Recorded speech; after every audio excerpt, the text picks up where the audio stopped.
Misconceptions and Refutations about Islam Part 3. Type 3, Shortcomings in Methodology, Advocacy, Education and Religious Discussion. Such shortcomings appear in many ways, such as 1.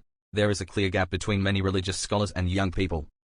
This gap leads to an imperfect understanding of reality and the mental isolation of each group. What is worse is that it leads to the lack of role models who can play an important part in keeping the young on the right course. We need only to remind ourselves of the Prophet's personal conduct and how close he was to all sections of society. Imagine the effect of his behavior on people who recognized his sublime character reflected in his generous heart, forbearance and patience. He won their hearts with his fine manners and good conduct. 2. There is a marked lack of variation in methods of advocacy that are suited to modern society and its development. The Prophet used to vary his address and his methods of imparting information. He used different styles, such as asking questions, drawing figures, giving effective addresses, and employing fine speech, etc. We know that he had the light of revelation and God's support. These were more than enough for the task he was given, but he set the example for us. To follow his lead is very important, particularly in our modern world where the media play a very important social role. 3. Another shortcoming is the little room allowed for open discussion where young people feel free to put forward their questions and problems, whatever they may be, with complete impunity. I often think of a situation that I love to see as a common feature of Islamic advocacy. I think of a large hall, full of young people being addressed by a scholar who is an accomplished debater and who combines broad-mindedness with profound insight and the ability to put his case clearly and convincingly. The audience are invited to express their views, put their questions and explain their worries without restriction. The scholar gives clear answers to their queries like Imaan used to do and as Zakir Naik continues to do. It is in such a forum that countless positive messages will reach their audiences. Many misconceptions will be cleared, problems solved and hearts reassured. This is my dream, but will it come true? Will this be soon? How many advocates of Islam are able to undertake this task? Our Lord, help us. 4. Inadequate logical and well-proven Islamic discourse. This is one of the most important reasons and is discussed below. Features of the effective religious address on the contemporary intellectual stage. I shall mention 5 features that will make the Islamic address highly effective in the intellectual arena. I am speaking at length on the first feature, which is very important, and I hope that my reader will not, as a result, lose sight of the other features. The first feature, giving more importance to rational address. Some people think that Islamic religious texts do not include rational and logical proofs. This idea makes them give less importance to the evidence given in religious texts, assigning more importance to logical reasoning. They claim that certainty can only be achieved by logical reasoning and rational evidence, not by texts. All this is untrue. Islamic religious texts cite numerous rational evidence that prove the fundamentals of the faith based on God's oneness. Imam Ibn Taimiyah said, "The truth is stated by the early generations of Muslims and their scholars who combine knowledge with faith. They state that God has given all the rational evidence that people need. No one of those who make such claims appreciates such rational evidence. In fact, the Quran sums up all that they provide in the best form." Ibn Taimiyah, Majmu' al-Fatawa. Ibn Abi Alas, a Hanafi scholar, said, "My good friend needs only consider the rational methods mentioned by philosophers and theologians. He will realize that all that is correct and valid in them echoes some of the logical proofs the Quran states in the clearest and most concise of forms. Indeed, the Quranic style is far clearer and more perfect than anything they come up with." Ibn Abi Alas, Shah al-Aqidah al-Tahawiyah. When we read God's book, the Quran, and study the Prophet's hadiths, we will recognize that rational address features prominently in them. Take, for example, the Quranic verses that state the fact of resurrection after death. God says, "Do they not see that God, who has created the heavens and the earth, has power to create their like? He has beyond any doubt set a term for their resurrection." 17:99.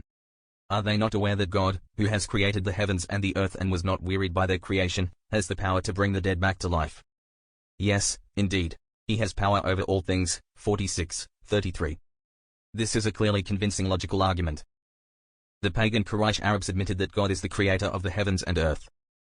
Therefore, the argument to refute their claims is that the one who created the heavens and the earth out of nothing is able to create their like. Most certainly, he is able to create lesser beings. The creation of the heavens and the earth is indeed greater than the creation of man, yet most people do not understand. 40:57. Such rational address in the Quran includes the following. Were they created out of nothing? Were they the creators? 52:35. Setting the question in this way makes the human mind consider the possibilities of either case being true. As it will never find any proof to support either case, it begins to look at the third possibility which is stated in the preceding and following verses in the surah. It then concludes that the Creator is undoubtedly God. Reference works on this subject include Al-Adilla al-Aqliya al-Naqliya al-Yuzul al-I'tikad by Saud al-Urifi, Balagat al-Ashjaj al-Aqli fi al-Quran al-Kareem by Zainab al-Kurdi, and Manahij al-Jadal fi al-Quran by Zahir ibn Awad al-Ami. We also find in the Prophet's Sunnah situations where convincing logical argument is most beautiful and appealing. Al-Bukhari and Muslim relate the following hadith narrated by Abu Hurairah: a man from the Fazara tribe came to the Prophet. He said, "My wife has given birth to a black boy." The Prophet asked him, "Do you have camels?" The man said that he had. The Prophet asked, "Are you aware what color are they?" The man said that they were reddish. The Prophet said, "Are any of them grey?" The man said, "Some of them area." The Prophet said, "How come they are so?" The man said, "Might have inherited a certain quality." The Prophet said, "And this boy might have inherited a certain quality." Addressing people's minds. People's minds are addressed in different ways. Some concentrate on the method and style of address, while others seek to make an argument. And some seek to predetermine the limitations of the human mind and its submission to God and the divine message. The first type, which focuses on the method of address, uses various ways to alert the mind. One of these ways is to ask a question. The Prophet used this method in order to impart certain information. A hadith narrated by Ibnu mentions that the Prophet said to some of his companions, "Tell me which evergreen tree is like a Muslim?" The hadith mentions that they gave different answers, but the Prophet told them that it is the date tree, as its benefits are enjoyed throughout the year, and its fruit continues to be used all the year round. A Muslim is always ready to assist others and do good at all times. In a different hadith related by Muslim, the Prophet asked his companions, "Do you know who is penniless?" They said, "A penniless person is one who has neither money nor property." He said, "In my community, a penniless person is one who finds himself on the day of judgment having performed prayer and fasting and paid zakat. However, he had in life abused a person, leveled false accusations on another, taken away unlawfully some of the property of a third person, killed another and unlawfully beaten up someone else. On the day of judgment, he will pay this person and that person out of his own good deeds. If his good deeds are exhausted and he has not yet repaid what he owes, some of their bad deeds will be transferred to him and he will be thrown in hell." Another method is the use of analogy and setting example. The point of giving an example is to draw a logical analogy. Take for example the often asked question, how can we believe in God when we cannot see him? An example drawn from our modern time cites the electron in answer. Scientists treat the electron as a scientific reality although they never see it. They only see its effect. Likewise, we believe in God without seeing him. We only see his works. A different method is to use the skills of delivery and persuasion. Advocates of Islam and scholars who give speeches and khutbahs should acquire such skills. Even a person who is gifted in this area may benefit by learning some additional skills. Yet another method of presenting information to addressees is to make sure of starting with acceptable introductions and proceeding from these to establish the result one wishes to state. This is hugely important. To give an example, we may state at the beginning that the Quran was revealed for all mankind, not only for the Prophet's generation and his companions. We proceed from this to establish that the verses that require believers to obey the Prophet apply to us and that we cannot implement them unless we follow the authentic Sunnah and Hadiths. All the foregoing come under the first method of addressing the human mind. The second type aims to refute the arguments of opponents. There are several methods of doing so, such as highlighting the logical or methodological contradictions in an opponent's argument. For example, an opponent may cite a hadith to support his rejection of the Sunnah. This is an essential contradiction. The Sunnah includes all that the Prophet said, did or approved. Every report quoting his words or action or approval is a hadith. Therefore, rejecting the Sunnah as a source of Islamic legislation means rejecting all hadiths. To use a hadith as evidence in support of rejecting the Sunnah is to use what one does not consider to be valid. This means self-contradiction. Another method is to highlight the essential falsehood attendant on an opponent's argument. For example, atheists and agnostics who deny resurrection and man's accountability in the life to come may be asked about the fate of dictators who kill thousands or millions of people. Will they be punished after they die? Will their victims gain redress for what they suffered at their hands? Atheists deny resurrection, which essentially means that there will be no difference between the oppressor and the oppressed, and this is false. Indeed, the oppressor will be better off, because he will have enjoyed his life which, according to him, is the only life. The victim, however, was deprived of the chance to enjoy life. The third method of addressing minds is to speak about the mind as a source of knowledge. This requires speaking about the sphere within which it works, and the relationship between mind and religious text, and its attitude to matters that are beyond the reach of human faculties of perception, etc. This helps to place the human mind in its proper place and allows it to function well in both understanding and evaluation. The second feature, clear awareness of the questions being asked and the nature of counter-arguments.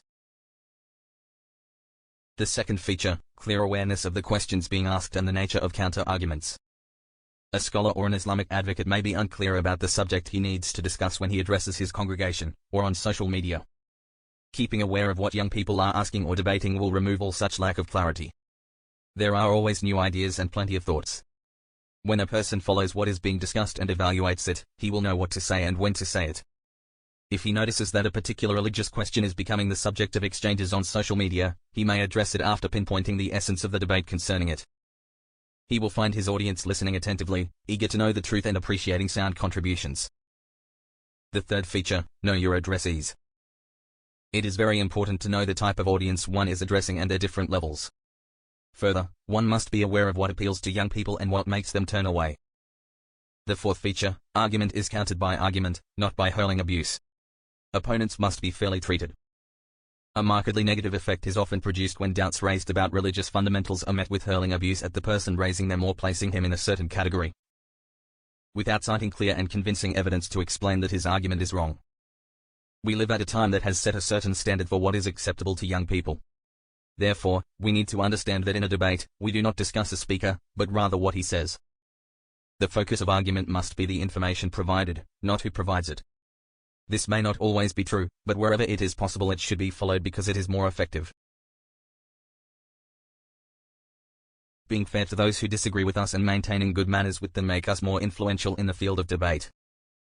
It is very important in this regard not to accuse an opponent of bad intention simply because he expresses an erroneous view or makes an invalid observation. However, there remain some irritating exceptions that may lead to a loss of temper.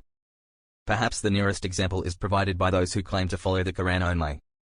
The fifth feature, a genuine desire to help people see the truth. A true and genuine intention, coupled with enthusiasm and sincerity in the presentation of the Islamic message to people so that they may benefit by it, will always be reflected on the advocate's face. It also gives the audience a feeling of self-importance. Above all, God will help those with genuine intention by making their word well received and acceptable.